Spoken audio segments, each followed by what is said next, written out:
Yo yo yo, what's up yo? Welcome back to my channel everybody. Selamat datang di channel Cukup Tahu Aja. Cause kalau you tahu banyak, I jamin hidup you bakal cukup. Di episode ketiga ini kita akan paparin 10 fakta yang menghalangimu untuk jadi kaya. Versi Mang Abdi tentunya ya. So, buat kalian yang selama ini udah capek-capek, pegel-pegel ya kan, kaki di kepala di mana-mana. Buat nyari doku alias duit bincuan, kayaknya kalian wajib tonton ini sampai selesai deh. Soalnya fakta ke-10 itu pasti bikin kalian geleng-geleng gak nyangka. So, langsung aja. Inilah 10 fakta yang bikin hidup kalian gak kaya-kaya.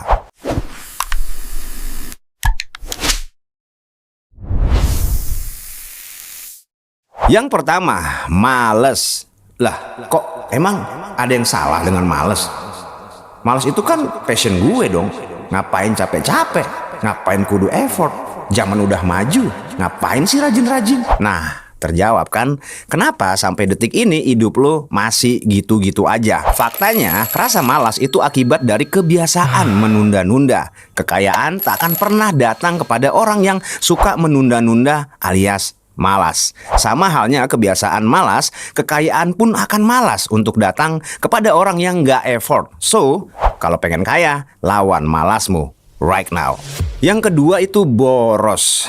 Orang yang boros biasanya akan berlindung di balik kata me time, self-care, self-reward, bla bla bla bla bla. Lah, wajar dong. Buat apa gue capek-capek gawe kalau nggak bisa menikmati hasil kerja keras gue? Wajar lah, gue happy sesekali. Toh bulan besok gajian lagi. Toh besok ada pemasukan lagi. Nah, boros ini suka datang dari keinginan yang merubah diri seolah menjadi kebutuhan. Faktanya, sikap boros ini memang bikin candu. Dan ini didukung oleh otak kanan kita yang kerap menyembunyikan momen pemborosan dengan membeli barang baru. Walaupun barang lama masih bagus. Pengen jalan-jalan lagi kayak minggu kemarin, kayak bulan kemarin, kayak tahun kemarin. Pengen makan enak lagi, pengen ini, pengen itu. Saat otak kiri melawan, maka otak kanan akan berdalih. Ah, kan nggak tiap hari. Kapan lagi? Mumpung masih muda, mumpung masih kerja. Rela ngeluarin uang banyak demi bisa makan enak. Padahal besok juga jadi apa tuh makanan? Dikeluarin terus disiram. Nguap aja tuh duit ya kan, ratusan bahkan jutaan. Wow. So, alih-alih nabung untuk masa tua, justru uang dan aset dihambur-hamburin malah ketika masih muda. Dan endingnya masa tua cuman akan jadi beban buat orang lain. Kalau udah gini, gimana bisa kaya? Solusinya dengarkanlah saran otak kirimu. As simple as that. Lalu ada yang ketiga itu hutang. Ya, hutang yang kami maksud adalah hutang konsumtif. Dari fakta kedua yakni boros, biasanya akan berlanjut ke fase hutang. Ini tuh udah lumayan kredit gitu ya, karena sumber penghasilan sudah tak lagi cukup untuk memenuhi standar keinginannya. Akhirnya diputuskanlah untuk berhutang. Dan perlu Sobat Pengen Towers ketahui, jika berhutang itu sama halnya dengan boros, yakni bikin candu. Jika sudah sekali berhutang, maka setelah berhasil lunas akan dilanjutkan dengan berhutang lagi. Faktanya, hutang konsumtif hanya akan menggerus sumber pemasukan. Dikarenakan hutang itu pasti memiliki interest atau bunga yang akan membuat kalian semakin jauh dari kata kaya. Yang keempat itu hobi. Lah, masa orang hidup nggak boleh punya hobi? Siapa bilang nggak boleh? Boleh aja, tapi faktanya banyak orang memiliki hobi yang tidak pas atau bahkan belum waktunya coy. Faktanya, banyak sekali hobi yang harus mengeluarkan uang jutaan, bahkan ratusan juta, hanya demi sebuah alasan klise, yakni kepuasan. Bahkan rela mengorbankan faktor kebutuhan hanya demi memenuhi kepuasan hobi. Kalau gitu, ya gimana mau kaya? Ya nggak guys? Yang kelima, itu hanya punya satu resource income. Kekayaan seseorang bisa ditentukan dari seberapa besar sumber pemasukan. Makin besar pemasukan, maka peluang untuk cepat kaya akan terbuka lebar. Tentu dengan parameter outcome juga ya. Pemasukan gede, pengeluaran gede, sama dengan jadi uap. Pemasukan gede, pengeluaran minim, nah pasti akan cepat kaya. Pemasukan gede, pengeluaran besar, lebih besar pasak daripada tiang, bangkrut. Faktanya banyak orang ingin penghasilan gede, tapi sumber penghasilan itu cuma ada satu. Ini tuh kayak sumur cuma bisa ngasilin 30 meter kubik air untuk 1 bulan, dipaksa ngeluarin 60 kubik per 30 hari atau 1 bulan. Kalau kebutuhan kalian 60 kubik, sementara satu sumur yang kalian punya cuma ngasilin 30 kubik, maka solusinya kalian harus nambah sumur satu lagi agar kebutuhan kalian itu terpenuhi. Jika kalian ingin saving dan cepat kaya, tambah lagi satu sumur agar tidak mengganggu outcome. Sumur ini kita analogikan pemasukan ya. Gimana mau nambah penghasilan? Uang waktu aja habis buat kerja. Nah, disinilah dibutuhin kreativitas cuy. Mau kami kasih tahu caranya? Yang mau coba respon di kolom komentar ya. Kalau ada 100 orang yang mau, next episode kita bongkar secara belak-belakan rumusnya. Oke, yang keenam, takut tapi nekat. Lah, ini gimana konsepnya? Takut hantu maksudnya? Ya enggak lah, masa sama hantu takut? Yang ada harusnya hantu yang takut sama kita dong. Sejahat-jahatnya hantu, nggak mungkin korupsi kan? Nggak mungkin jual tanah ngukur patoknya dari tengah jalan desa kan? Takut yang kami maksud adalah takut dalam berinvestasi. Justru kebanyakan masyarakat kita malah tergiurnya sama investasi bodong. Kalau diajak investasi keras kayak beli tanah, beli emas, atau investasi jangka panjang kayak beli saham, pasti tiba-tiba kayak lihat hantu gitu tuh, takutnya setengah mati. Nah, giliran diajakin investasi bodong yang janjinya high return dalam waktu singkat, langsung dah tuh berubah jadi nekat. Tergiur sama janji 100 juta jadi 1 miliar dalam sebulan. Gak masuk akal. Yang ada ludes uangnya dibawa kabur. Gimana bisa cepat kaya?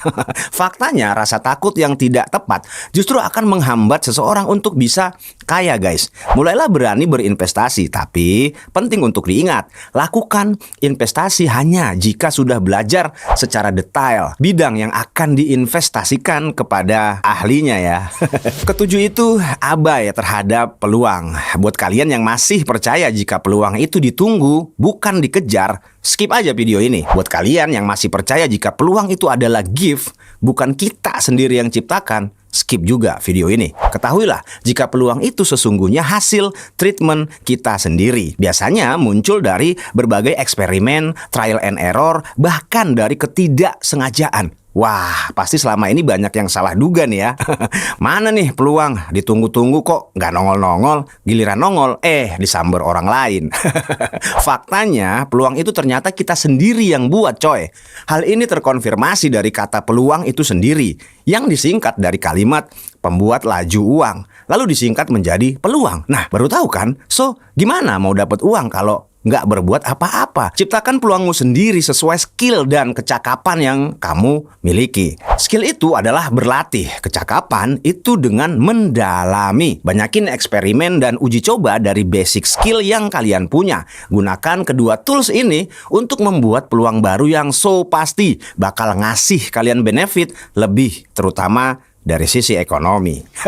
Yang kedelapan adalah loss outcome control, atau kalau bahasa kita, kehilangan kendali terhadap pengeluaran. Lah, sama aja dengan boros itu mamang. Beda bos. Kalau boros, uang kalian lenyap dihajar keinginan yang pura-pura jadi kebutuhan di sektor konsumtif tentunya. Tapi kalau loss outcome control, itu selain kalian boros, kalian juga tiba-tiba menjadi mata keranjang terhadap segala sesuatu, termasuk sektor kebutuhan. Contoh paling nyata seperti yang lagi viral saat ini nih ya, kasus Wus, si kereta cepat. Padahal dulu Pak Presiden sudah diingatkan oleh para ahli, ini nggak akan nutup dan terlalu mahal. Tapi ngotot tuh, dan akhirnya kereta cepat bisa dipastikan hampir gagal bayar nih. Nah, ironinya kalau sampai galbay, pelabuhan Natuna yang jadi konsekuensi diambil oleh pihak Cina. Ternyata sekarang nggak mampu bayar dan tidak mau bayar Purbaya. Menurut saya benar Purbaya. Sudah itu dia manggil ahli, namanya Agus Pambagio. Presiden manggil nih. Pak Jokowi? Iya Pak Jokowi, sesudah mecat jurnal, dia ditanya, Pak Agus gimana ini? Pak, ini tidak visible, rugi negara. Ini menurut Agus? Menurut Agus Pambagio, yang Bapak tonton yang di... saya tonton itu. Rugi negara. Ini atas ide siapa? Kata Agus. Kok bisa dari Jepang pindah ke situ dan biayanya besar? Atas ide saya, kata Jokowi. Ini masalahnya sangat memberatkan bangsa. Kita membangun itu menghilangkan pembangunan untuk rakyat yang lain kan. Saya khawatir, kenapa nih saya anggap ini bagus si Purbaya, Menteri Purbaya demi rakyat. Tapi juga harus diingat itu akibatnya sangat berbahaya bagi rakyat. Karena misalnya kita gagal bayar, itu kan berarti Cina harus ngambil tuh. Ini punya saya kalau gitu. Tapi kan tidak mungkin ngambil barang di tengah kota, gitu kan? Pasti dia minta kompensasi ke samping, misalnya Natuna Utara. Oh, okay. Karena itu pernah terjadi ke Sri Lanka. Sri Lanka juga melakukan kayak gini, ya membangun pelabuhan, tidak mampu bayar, pelabuhannya diambil sampai sekarang. Waduh, parah ini mah. Kejadian ini termasuk loss outcome control, bre. Jadi hawa nafsu ingin terlihat makmur jauh lebih besar dibandingkan kemampuan fiskal yang real. Nah, hal ini pun sering terjadi di masyarakat kita. Kalau bahasa gaulnya, biar tekor asal kesohor. Maksain. Faktanya, state of mind kayak gini cenderung brutal dan mematikan. Banyak orang terjebak di dalam lingkaran kemiskinan karena memiliki pola pikir kayak gini. Lihat tetangga motor baru, ikutan. Padahal tetangganya income-nya memang layak. Sementara kita sendiri harus kredit biar bisa punya motor baru. Biar nggak jadi omongan tetangga, bikin acara hajatan gede. Nggak taunya modal hajatnya dari hutang. Aduh, di Indonesia fenomena seperti ini sudah masuk ke dalam kategori momok. Karena dimasukkan ke dalam kategori budaya dan tradisi. Tuh, parah kan? Yang kesembilan, itu gaya hidup. Nah, ini mirip-mirip nih sama nomor 8. Cuma kalau nomor 8 itu melanda generasi tua, lifestyle ini menghajar habis-habisan generasi milenial, Gen Z, dan Alpha. Tren ini didasari oleh FOMO, stereotip, dan ingin selalu up to date. Temen tongkrongan pakai IP, ikutan beli IP. Gak ada uang, malah ke ortu. Yang lebih kalem biasanya ngutang ke paylater. Padahal masih sekolah tuh. Ujung-ujungnya ortunya yang kelabakan. Gak lucu kan? Nah, style yang lebih ekstrim biasanya jadi anak-anakan ayah gula. Apaan tuh mang ayah gula? Terjemahin kayak ngelesok. Terus ada juga yang jualan apem coy. Ngerti? Demi apa sih? Ya gaya hidup, lifestyle, biar nggak dibilang kudet. Ironisnya, ini dilakuin hanya demi mengejar memiliki dalam tanda kutip sebuah produk terbaru yang tahun depan juga udah jadi jadul tuh barang. Maksudnya? Nah, ini nih. Banyak di antara kalian yang nggak sadar kalau bahkan selama ini tuh kalian cuma jadi mainan para kapitalis coy. Tahun ini keluar Promax 17, tahun depan keluar Promax 18. Apa kabar Promax 13 yang udah hancur parah harga jual kembalinya?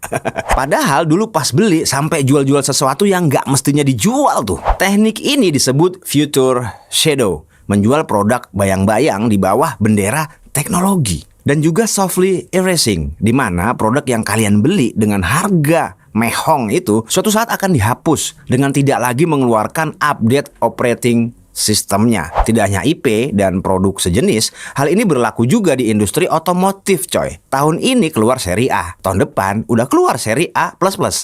Padahal cuma beda fitur dikit gitu ya, tapi selisih harganya.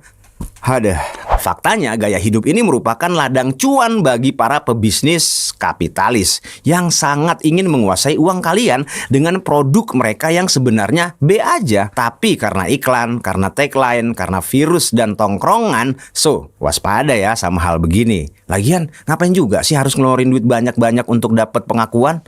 Ya kan? Nah, ini nih plot twistnya. Yang ke-10 itu adalah euforia atau berlebih-lebihan. Ini adalah penggabungan poin 1 hingga 9 coy. Artinya, sampai kapanpun kalian tidak akan kaya secara materi dan finansial jika kalian masih euforia dalam menjalani kehidupan. Pemasukan kalian akan menguap begitu saja tanpa jejak. Kehidupan duniawi ini sangat erat hubungannya dengan kausalitas. Apa yang kau tanam, itu yang akan kau tuai. So, mulailah rubah pelan-pelan jika kalian memiliki 10 kebiasaan ini. Gunakan otak kiri yang biasanya jauh lebih logis dan relevan. Uang yang kalian keluarkan harus memiliki nilai sama dengan cara kalian mendapatkannya. Gimana para pencari towers? Sekarang jadi tahu kan kenapa kok sulit sekali untuk jadi kaya? Kalau kalian suka dengan saluran ini, silahkan subscribe ya. Jika kalian suka dengan konten ini, klik like dan juga bagikan. Siapa tahu konten ini bermanfaat buat circle kalian. Di episode keempat, kita akan membuka 10 fakta mengejutkan tentang hantu yang wajib Kamu tahu, ini kalian harus tonton sih, terutama buat kalian yang masih takut sama hantu. Mamang yakin setelah nonton video itu, nanti kalian gak akan kabur lagi ketika bertemu hantu. Happy ending and see you next time.